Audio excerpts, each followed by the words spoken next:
My guest is Brett Christopher, Managing Artistic Director of the Thousand Islands Playhouse. I'm so glad you're here today. Thank you for having me. I loved last season. Oh, that was thanks. so much fun. Thank And you. know, there was the musicals that you kind of went home humming, and then there are the Mm-hmm. ones that you just couldn't get out of your head afterwards. That's the dream. That's always the dream. That just- people get stuck with these stories. Oh, and didn't you think about it? But and then you talk about it on the way home, Yeah. and but Yeah. but I thought that this Yeah, kind of exactly. thing. It was right. Yeah. Well, even a love play it. like Doubt that we did last year, which is such That's a right. famous play, That's a and then great play. you're left not really knowing who was in the right and who's in the wrong, and everybody went out for a glass of wine after that one. And sort of said, right. "What did you think?" No, he's a terrible person. Right. You know? No, Yeah. it was all her. She was just a bitter old. Yes, no, exactly, that was exactly. I Yep. just love it. And you've got a big season coming up this year. We sure do. Okay, We sure do. so first up. First up is the Ayckbourn farce. So Sir Alan Ayckbourn, who is the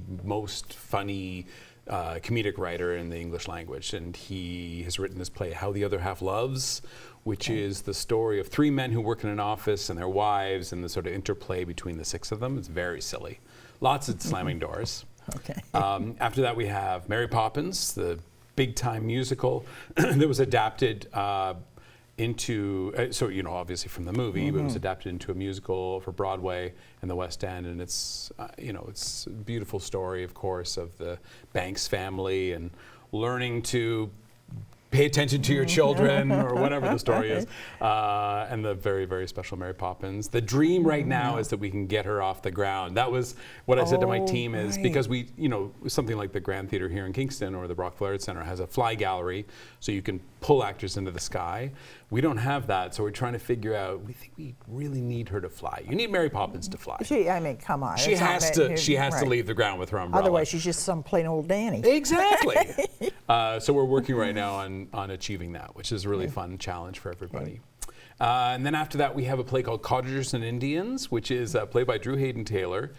He's a sort of probably the best known Indigenous playwright in Canada, satirist, and of course it's a play on this term Cowboys and Indians. And it's a true story that was about land rights in the Kawarthas, so sort of cottagers. An Indigenous man goes to plant traditional Anishinaabe rice along the shoreline of cottage country, and all the cottagers get upset. Probably like Rice Lake or. Well, it's Manuman, which is like a sort of rice plant that he's going to harvest and sell because he wants to make money. Okay.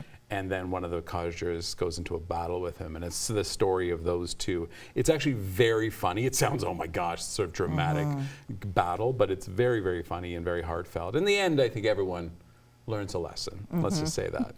And then after that, we have Stag and Doe, which is a Mark Crawford piece. Mark Crawford is a very funny Canadian playwright. People would know him from Bed and Breakfast or Birds and the Bees that we did a few years ago. And Stag and Doe.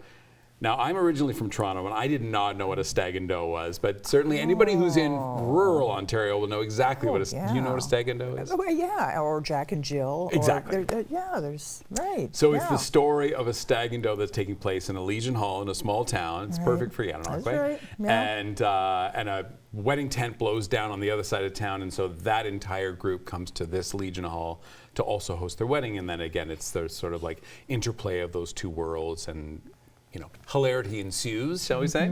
Sort of quintessential Canadian story of the young people trying to launch their lives. And then after that, we have The Drawer Boy, which is a very famous Canadian play. I've seen it before. Yes, Yeah. it's a wonderful story about two older farmers and a young actor who actually goes to live with them to learn about what it's like to be a farmer. Again, this is sort of the theater people version of being a farmer, and they teach them a lot of lessons along the way. A little like the Wingfield trilogy. Very similar, right, yeah, very similar. sort of Michael idea. Healy is the playwright, and he's actually originally from Brockville. He's originally from this area. But it is one of the most famous Canadian plays that's out there. After that, we have The Piano Teacher, which was the Governor General's Award winner from a couple of years ago. And it's a story of a famous pianist who loses the ability to play because her family is in a tragic car accident. So it's she meets a woman who's sort of an amateur piano teacher, a piano teacher of children, and she enlists her support to learn how to play the piano again. So it's a beautiful story about these two women meeting and becoming friends, and also the sort of combination of the professional artist world with this teacher who has devoted her life to teaching children of the piano, and how those things intersect in a really wonderful way.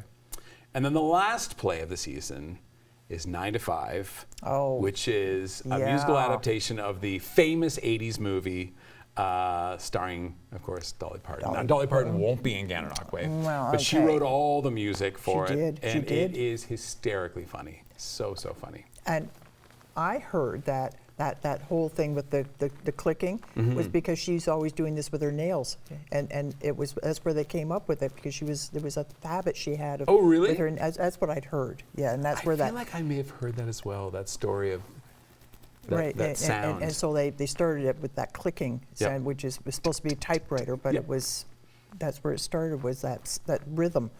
And of course it's set in an office in the late 70s, early 80s, and it's the gender politics are a bit different then than they were now. Yeah. And so they have a sexist boss who, if anybody remembers the movie, I'm sure they Dabney do. Coleman. Dabney Coleman. That's right. Who gets his comeuppance, shall we say? Oh, in a big way that is a little hard to. However, you just kind of root for them and say, because we've all had those bosses in the late 70s into the 80s. We all had those bosses. Well, I mean, I was only, but yes. You were a child, but you heard all about it. Yeah, I try not to be that boss. How about that? Absolutely. So the musicals are the ones that sell, and you normally have to extend them. We do. Yeah. A few years ago, we went to a schedule where we had the opportunities, like windows of time, that we could extend those musicals because. Similar to Mamma Mia last year and The Sound of Music the year before, people want to see these shows, and it's been gangbusters. We've had record-breaking years 2 years running, 23 and 24, and we're now ahead in 25, ahead of last year. So it is very hopping down on the old river there. Right. So it's ticket sales, but you get funding from other sources. I know that you announced that you've got corporate funding, and where else? So the ticket sales cover about 50 to 55% of our total costs. Again, it's a not-for-profit charitable organization, so you have to seek money elsewhere. That's not going to do it unless you're charging people $150 a ticket. And it's just not going to happen. It's not. Nor do I want it to, because I want as many people as possible to come and see the work. Right. And so we get funding from all 3 levels of government, and we seek funding opportunities from foundations, or we go and do grant applications to maybe fix up the building or whatever that is. Some of the programming that we do off season. And then after that, we have private donations. We have a significant private donor base who supports us.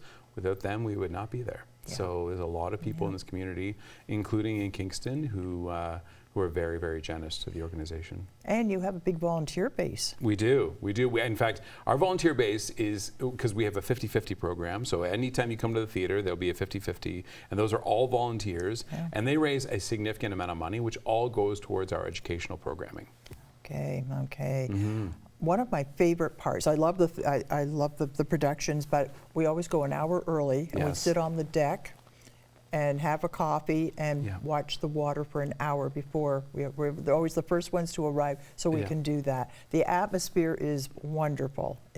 What I say is it's the most beautiful theater lobby in the country. I think it must be. Yeah. The scenery is fabulous, and you've got 2 theaters. It isn't just the one, so you can have 2 things going on at once. We do. And that's how you can extend one that's very, very popular, which is terrific. Exactly. But you've got that flexibility. It also gives us the flexibility of programming. So if we have a show like Mary Poppins in one theater, which is really a family-oriented show, then we could do something in the smaller theater, which may be a bit edgier or driven towards a more mature audience or whatever. We can do things that juxtapose one another in a really fun way. And I think the one.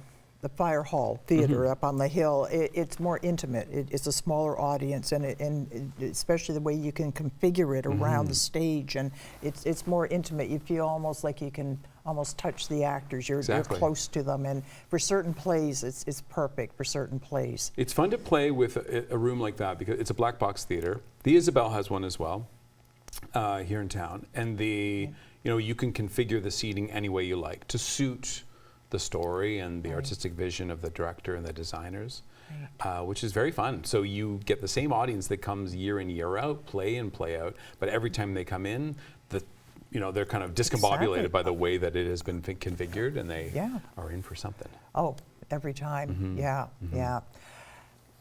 Would you stick around and talk about what it's like to be an artistic director? You want to go the nitty gritty? Yeah, Of course, I'd love to. Alrighty, we'll do it. Let's take a break and we'll be right back.